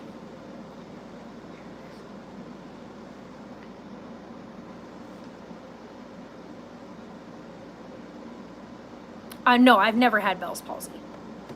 No. And so it was just terrifying. Like, I didn't know. So I started doing some research on it, and thank goodness, there's a huge range. Lupus has a massive range. There's like, you got your really mild cases, almost half the time go completely undiagnosed. And then you've got your severe cases, which are people that end up dying from it. So there's like this huge spectrum of the cases. So after looking through everything, even at my sickest, I would still consider me on that lighter scale, looking at the other situations and scenarios, I wouldn't wish that on anybody. Terrifying symptoms and terrifying outcomes and whatnot. Here's the kicker. One of the biggest triggers for a lupus flare-up is stress. Woo! So I finally get released from the hospital. But the biggest thing that we could not get rid of was my migraines, and I still hadn't been taking any medications. I've been off all meds this whole time. So this is from December into, at this point now, we're at the end of September. I had been off all my meds and still cannot get rid of my migraines. I mean, they were bad. The only thing I was taking at that point every time one hit was Excedrin migraine medicine. So I would take those just to bang through my shift. And then we get into October, I get more results back, and my doctor says, I want to recommend that they take you need to change your schedule. You need to lighten your workload. Your stress level with the job, which it wasn't like it was like bad, like to me anyway, it was just go, go, go, go, go, right? The job was in your face, go, go, go, all day long. Oh my gosh.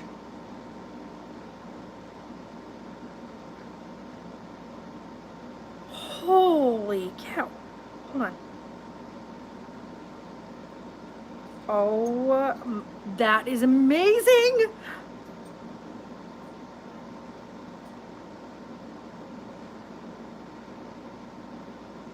Okay, seriously? You guys.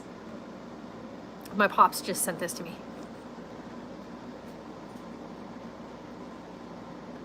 This is posted by National Geographic. Watch this.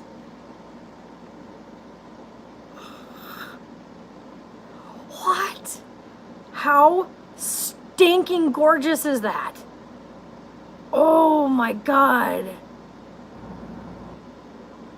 The strength the back muscles have to do that. Holy cow. Boy, if he don't get the girl, I don't know who will, because whoa. Whoa. Thanks, Pops. That's beautiful. Oh my gosh. That is gorgeous.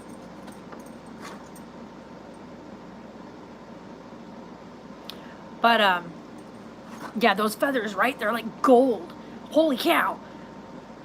So anyway, my doctor at this point tells me he's going to put me back on my Topamax. That we were going to actually slightly up the dose to try to get a hand on my migraines. So we get my first dose in, and I'm still, even now, we're still struggling trying to get ahead of the migraines. It's been a struggle, I'll tell you that. You're fine. You don't need to go out just yet. Trying to get a step ahead of my migraines has been the only thing. So I went on some medications to treat the flare-up, because I was flared up real bad. I couldn't eat, so they gave me suppressant to chill out my stomach so I could get food in me. So trying to get any kind of food in me at that time. And then I was going in to get blood work done daily at that point, because I hadn't been able to keep anything down. I was showing like signs of like deficiencies in like several different like vitamins and stuff in my body. So the doctor was worried about that. So I was going in and they were giving me like this little weird IV bag of, I don't know what you want to call it. It's like a bunch of different like vitamins. So it's like a vitamin treatment, so to speak. So I was going in and getting that done daily, because my vitamin levels and whatnot were just screwed up, because I was constantly throwing up. Finally got on some medicine that the first two medicines that we tried were not helping with the nausea. I was constantly sick to my stomach. And the severe pain I had in my abdomen, TPN, yeah, I think that's what it was. Yeah, it was a whole nutrition, like a whole bag. It was like, they're little tiny bags. It kind of looks like the ones they give you when they give you an antibiotic. They're like yay big. It's like, looks like it's this skinny, but it's a little bag. And that's what they would hook me up to daily. I would get one of those every day. I had to go in, sign a piece of paper, sit down in the chair, and they would give me the IV. Horrible. Because after getting it, I don't know if anybody ever, I don't know how to describe the taste in your mouth after you get the treatment done. for hours. You can't, doesn't matter what you eat or drink. There's this god-awful, weird taste in your mouth. And I don't even know what to describe it and compare it to, because there's nothing, I've never in my life had anything I can compare it to except for that IV. I don't even know if I would consider it metal. It's, I don't know, because I've never eaten metal, so I don't know. It's a very vile taste. It is horrible. It's disgusting. And like I said, it doesn't matter what you eat or what you drink with it. They try to have me take, like, sip at orange juice when we would be doing it, to be on 9 pills a month prescription. She tried, and they refused her till she won. Wow. Yeah, that's a lot of pills. That's a lot of pills. So I have now officially been off all medications other than my migraine medicine. Even my knee medication I don't even take for my swelling anymore, because a lot of my swelling that was happening was due to the steroids they had me on, which was causing fluid buildup, which was one reason why I was 187 pounds. Thank goodness. Bless her heart. Bless her. So, yes, we discovered what was causing all the symptoms I was having. So now we know what the underlying cause was, right? Because they had all these things they wrote down that, oh, she has this because of this symptom, and she has this because of this symptom. When in fact, I didn't have any of those things. The thing that I have, which bunched every symptom into one category, was lupus. I have lupus. And that's nothing to be ashamed of. It's nothing to be, like, mad about. It's what it is. Right? Prednisone is the devil's tic tac. Thank goodness I wasn't on that. I was on a corticosteroid, which was meant to raise my blood pressure, because my blood pressure sits really low, even now. But here's the kicker. With blood pressure like mine, there are ways you can up your blood pressure naturally without medication. One of them being the good, beloved coffee, right? Here's the kicker with this one. Wow, my aunt lived a full life with... Yeah, exactly. So, coffee. 2 benefits of coffee. Caffeine, for me, has 2 benefits. One, caffeine is really, really good when you have migraines, okay? It helps kind of stem those off. Even headaches, it kind of curves those away. But caffeine also raises your blood pressure. Salt in your diet. Now, I hate salt, okay? But I can find ways to use salt without having to taste said salt. Thank goodness. So, I do things like salads, right? And I do things like salads, and I add, let's say, a vinaigrette. Vinaigrettes have salts in them. I'm literally being stared down by the dog because she wants outside. What are you staring at me for? What are you doing? You have the goofiest of ears. You have such big ears. That Labrador in her is definitely shining through. Her ears are so big, you guys. She's the biggest ears. And they're polka dotted. I know you guys want outside, don't you? It's only 2:30. I guess I can put you guys out there for the next few hours. It's going to be hot. I don't know if you guys want to be out there right now. It's the peak of the day. All right, we'll talk to you later, Sherry. I'm actually going to get off here in just a minute, so let's see here. What's today's high peak? It's 108 degrees right now. It's going to start coming back down pretty soon, but it's 108 degrees right now. Sorry, I'm actually using my other, this is my old iPhone, right? I almost sold this. I'm glad I didn't, because my Facebook got hacked. So my Facebook Messenger got hacked, and we tried to clear it while I was using the phone I'm on with you guys right now. And because it got hacked and Facebook caught it, it deleted the app from my phone.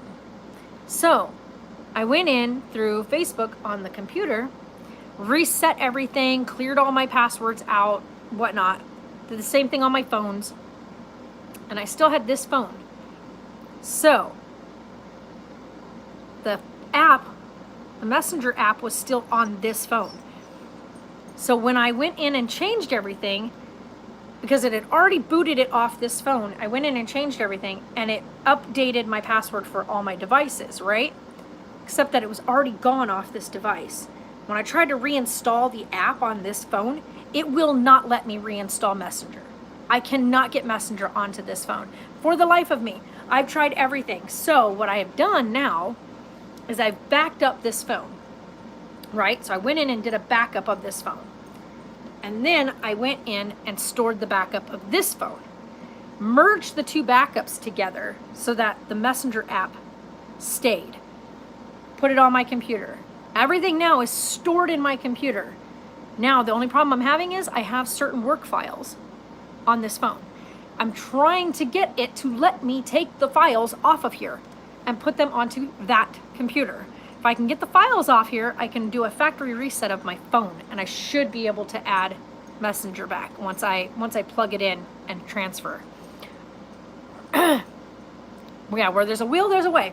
So for now, everything that's on this phone, file-wise and everything, is now officially in this phone. So all my work files are now in here. So this is like my little prized possession. All my work files are in here. So now what I can do is finally reset this phone. And then when I turn this one on, after the reset, you put these two phones side by side. And when you reset this phone and you turn it back on, you ask it to take everything from here to move it into the new phone. It will take all my files, including all my active apps, and they'll go onto this phone. So that's what we're gonna do. Because, you know, that's a thing apparently. So I know you're gonna have to wait a minute. You don't gotta go that badly. I know you don't. Because the first thing you're gonna do is run down there and just go chug a bunch of water. I know that. I know you better. I know you are. I got you. She's like, what? The little one's still crashed out. He'll sleep for like another 2 hours. But this one's staring me down like, please let me go outside. Even though she's always the one that wants out at the heat of the day. But I guess, I mean, you guys can go do some yard running. You guys, I finally got the yard secure. Yes, you guys have a great afternoon. I am going to go let these guys out because we finally got the yard secured, got the whole new set of wood planked up and everything else. And finally, the last day and a half, these guys have been in the yard and have not been able to get out of said yard. Yeah, I have. I've already been tested for all that. All of that, yeah.